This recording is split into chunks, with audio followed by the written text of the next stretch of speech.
ஐயா ஆதவ் அர்ஜுனா அவர்களே, முட்டாள் நினைச்சிட்டு இருக்கீங்களா சார் எங்களை எல்லாத்தையும்?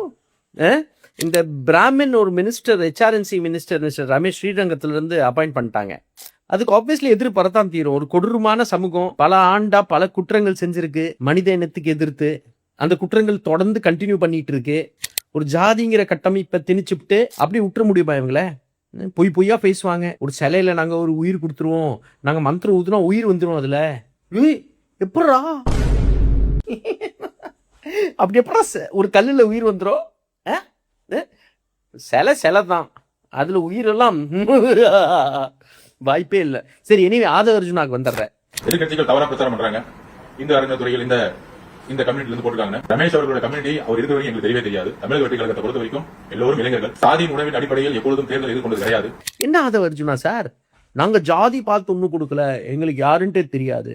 அது எப்படிங்கய்யா? அப்ப எவனா முட்டாள் நானா நீங்களா ஐயா? இன்னும் என்ன நீ பைத்தியக்காரனாவே நினைச்சிட்டு இருக்கிறல? ஏன் ஜாதி பார்த்தாகணும்ல? அது ரொம்ப முக்கியமான விஷயம் இல்ல? ஏன் கேஸ்டிசம் போயிடுச்சா?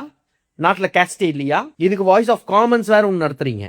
VCK training இத்தானா? அட்லீஸ்ட் அதுக்கு வாய்ப்பு இருக்கா கொஞ்சமாச்சு? அதுக்கெல்லாம் ரமேஷோட ஜாதி உங்களுக்கு தெரியல. சரி, எம்எல்ஏ ஆயிட்டாரு, மினிஸ்டர் கொடுக்கும் போது இவ்வளவு கூட ரிசர்ச் பண்ண மாட்டீங்களா? அதுவும் இவ்வளவு சென்சிட்டிவான மினிஸ்ட்ரி, ஹெச்ஆர்என்சி. பாஸ் ப்ளீஸ், ரொம்ப ஸ்மார்ட் ஆக்ட் பண்ணக்கூடாது. ஸ்மார்ட்டா இருக்கணும், அவ்வளோ ஆக்ட் பண்ணக்கூடாது. அர்த்தம் முட்டாள் கிடையாதுல்ல.